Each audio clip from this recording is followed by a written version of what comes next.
सुप्रभात छात्रों।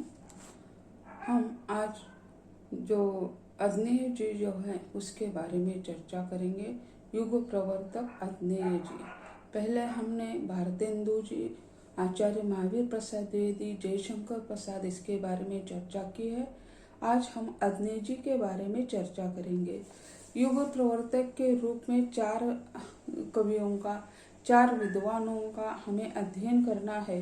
तो यहाँ आज अंतिम जो है कवि वे है अग्नेय जी।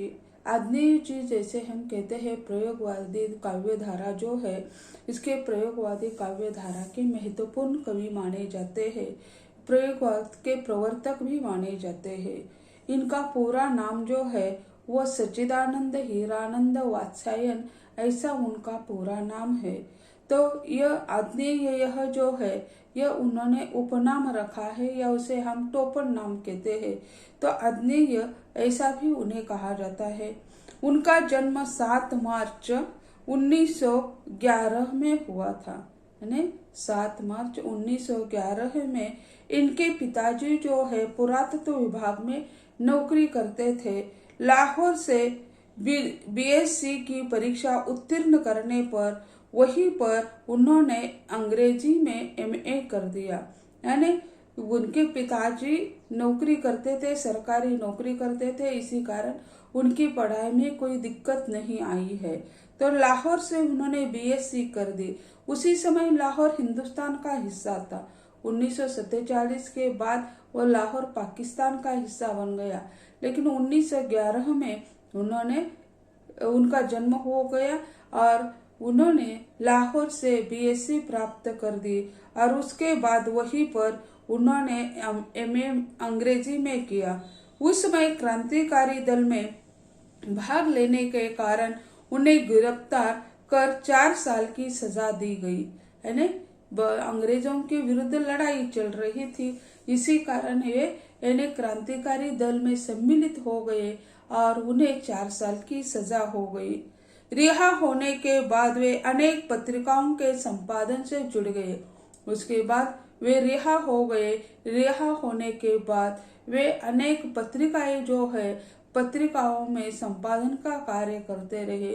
उसी समय वे एमए हो गए हैं। इतने विद्वान हैं, फिर भी उन्होंने यानी नौकरी नहीं तो यानी कई पत्रिका साहित्य के क्षेत्र में वे झकझोर गए हैं।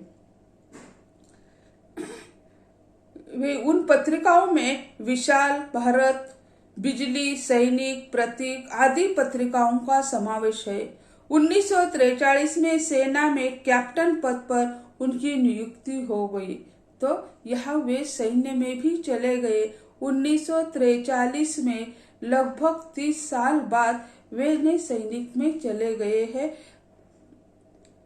सन 1950 से 1955 तक वे आकाशवाणी से जुड़े रहे। सन 1961 में वे कैलिफोर्निया विश्वविद्यालय में भारतीय संस्कृति के आचार्य पद पर नियुक्त हुए। यानी उनके विकास जो है उनका तो वह अच्छा हो चुका है। यानी क्रांतिकारी दल में नियुक्त हो गए, क्रांति के लिए कार्य कर दिए। फिर उन्हें एक कैप्टन के पद पर भी वे सैन्य में काम करते रहे, आकाशवाणी विभाग से जुड़े रहे और उसके साथ साथ वे कैलिफोर्निया में यानी संस्कृति के आचार्य पद पर नियुक्त हो गए हैं। उनका अग्नेय जी जो मुख्य रूप से यानी ज्यादा कवि रूप उनका दिखाई देता है। तो इनकी इतनी कविता है तो यानी काव्य जो है, काव्य संग्रह जो है उनके भग्न दूत, चिंता, इंतलम, हरी घास पर क्षण भर, बावरी अहेरी, इंद्रधनुष रौंदे हुए थे, अरि वो करुणा प्रभामय, आंगन के पार द्वार, सुनहरे शैवाल, कितनी नावों में कितनी बार। और यह जो कितनी नावों में कितनी बार यह काव्य संग्रह जो है उन्हें ज्ञानपीठ पुरस्कार से नवाजा गया है। क्यों मैं उसे जानता हूँ, सागर समुद्र पहले से सन्नाटा बुनता हूँ। तो ऐसे उनके यानी कविता संग्रह है और उन्हें ज्ञानपीठ पुरस्कार भी मिल चुका है। कहानी संग्रह जो है वह विपतगा, परंपरा, कोठरी की बात, शरणार्थी, जमदोल, ये तेरे प्रतिरूप, ये कहानी संग्रह है उनके। और उपन्यास सिर्फ 3 ही उन्होंने लिखे हैं, एक शेखर एक जीवनी, ये 2 विभागों में है, प्रथम विभाग और द्वितीय विभाग।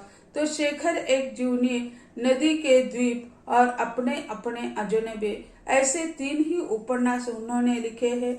यात्रा वृत्तांत जो लिखे हैं, अरे यायावर रहेगा याद, एक बूंद सहसा उछली, तो यह उनके यानी यात्रा वर्णन है।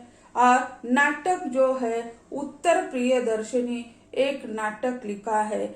और जैसे समीक्षात्मक लेख जो है, समीक्षात्मक निबंध संग्रह जो है उनके, वह त्रिशंकु, आत्मनेपद, नवरंग और कुछ राग, हिंदी साहित्य एक आधुनिक परिदृश्य, अलबाल, लिखी कागज कोरे और भवंती, तो ऐसे उनके समक्षात्मक निबंध है।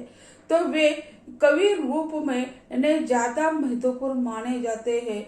और ये 3 उपन्यास जो लिखे हैं उन्होंने, 3 उपन्यासों के आधार पर वे हिंदी साहित्य के एक अच्छे उपन्यासकार के रूप में भी यानी प्रसिद्ध हो चुके हैं। तो उनकी कविता का जो भाव पक्ष है बहुत ही सुंदर है। तो यानी उनके विषय जो है कविता के, वह भी अत्यंत महत्वपूर्ण है। इसी कारण तो कितनी नावों में कितनी बार यह उनका कविता संग्रह जो है उन्हें ज्ञानपीठ पुरस्कार से नवाजा गया है। तो प्रयोगवादी कविता जो है, तो प्रयोगवादी कविता के इन्हें प्रणेता माने जाते हैं। और जो उनके साथ ही या उन्होंने एक गुट बनाया जिसका तार सप्तक, यानी 7 कवि थे और वे कई कविता संग्रह प्रकाशित करते थे। तो ये तार सप्तक जो है, तो तार सप्तक पहला, दूसरा, तीसरा, चौथा, 5वां, 5 तक तार सप्तक प्रकाशित हो चुके हैं। हर एक सप्तक में अलग अलग कवि है, पहले जैसे कवि नहीं रहते। पहले सप्तक के जो कवि है वही दूसरे सप्तक में नहीं, कुछ है लेकिन सारे के सारे नहीं है, इसमें परिवर्तन होता हुआ दिखाई देता है। तो प्रयोगवादी काव्य धारा के प्रवर्तक जो है यानी राजनेय जी को माना जाता है। अंतर्मुखी प्रवृत्ति के कारण छायावादी कविता अपने ह्रास की ओर जा रही थी। इन्हें यह कविता जो है, छायावादी कविता जो है, अंतर्मुखी, अंदर ही अंदर सोचने के लिए मजबूर करने वाली यह कविता है। तो छायावाद जो है 1918 से 1936 तक का समय है, यानी 2 विश्व युद्धों के बीच का युग है, ऐसा माना जाता है। और यहाँ 1943 से यानी बीच में कई संधि काल होता है। तो यह प्रगतिवादी काव्य धारा जो है वह आदमी के अंतरात्मा से निकालकर बाहर लाने का कार्य कर देती है। तो छायावादी कविता जो है अंतर्मुखी थी, अंदर ही अंदर घुटन महसूस करने और अपने अंतरात्मा में जाकर झांकने की कला जो है वो छायावादी कविता में दिखाई देती है। प्रगतिवादी कविता में मार्क्सवाद का चिंतन होने के कारण उसमें साहित्यिक आंदोलन का अभाव दिखाई देने लगा। प्रगतिवादी कविता जो है वह यानी मार्क्सवाद से प्रभावित है। मार्क्सवाद यानी क्या कि यानी जो उत्पादन है उसमें यानी जैसे मालिक का अधिकार है उसी तरह कामगारों का भी अधिकार है। तो यह मार्क्सवाद से प्रभावित कविता है। यह प्रगतिवादी कविता जो है, प्रयोगवादी कविता जो है, उस पर प्रगति यानी जैसे मूल्य सिद्धांत जो है कार्ल मार्क्स का, उसका प्रभाव दिखाई देता है। इसी समय काव्य के प्रति एक अन्वेषणात्मक दृष्टि लेकर आग्नेय काव्य के क्षेत्र में आए। उनका काव्य सत्यान्वेषण का काव्य है। कुछ विद्वान आग्नेय को मात्र शिल्पी मानते हैं, वास्तव में उन्होंने शब्दात्मा में छिपे अर्थों को पहचान कर ही सत्यान्वेषण किया है। उनकी काव्य यात्रा को 3 सोपानों में विभाजित किया जाता है: निराशा, विद्रोह एवं भावुकता की कविता। यानी ये सत्यान्वेषी यानी आग्नेय जी सत्यान्वेषी माने जाते हैं काव्य में छुपा हुआ जो भाव है वो सत्य कैसे है ये दिखाने का कार्य आग्नेय जी ने कर दिया है। और उनकी कविता जो है यानी विभाजन जो है या कविता के आधार जो है वो 3 प्रकार के है, निराशा है, विद्रोह है एवं भावुकता। सत्यान्वेषण से प्रेरित जिजीविषिका परक कविता, आत्मदान में सार्थकता पाने अथा प्रयास करने वाली कविता है ना। जैसे सत्यान्वेषण यानी प्रयोग हम करते हैं तो क्या होता है, उसमें सत्य क्या है दिखाना पड़ता है। तो यही यानी सत्यान्वेषी कविता यानी जो जिजीविषा यानी जीविकोपार्जन के लिए अर्थार्जन के लिए यानी लिखने वाली कविता ऐसा कहा जाता है। आग्नेय ने अपने काव्य में विकासात्मक दृष्टि को अपनाया है यानी विकास यानी प्रगति। तो विकास कैसे हो रहा है ये इसने दिखाने का प्रयत्न किया है कविता के माध्यम से। मगर हमें यह नहीं भूलना चाहिए कि उनके काव्य विकास में छायावादी कल्पना का वैभव है, प्रगतिशील चिंतन का स्पर्श है और प्रयोगशील दृष्टि का प्रसार है। कवि अपनी कविताओं में स्त्री पुरुष के संबंधों पर गहनता से विचार करता है। नारी और प्रकृति सौंदर्य को आग्नेय जी ने यथार्थ धरातल पर उतार कर प्रस्तुत किया है।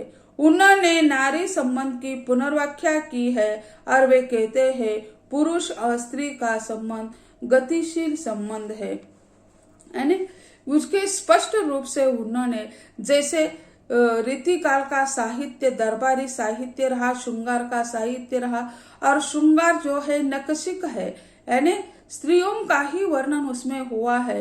तो छायावादी कविता में स्त्रियों का वर्णन यानी प्रकृति का वर्णन हो चुका है, लेकिन वह मर्यादित रूप में अपनी जो परंपरा मर्यादे है उसके आधार पर। लेकिन यह प्रयोगवादी कविता ने स्पष्ट रूप से खड़ी बोली हिंदी में स्त्री का चित्रण कर दिया है।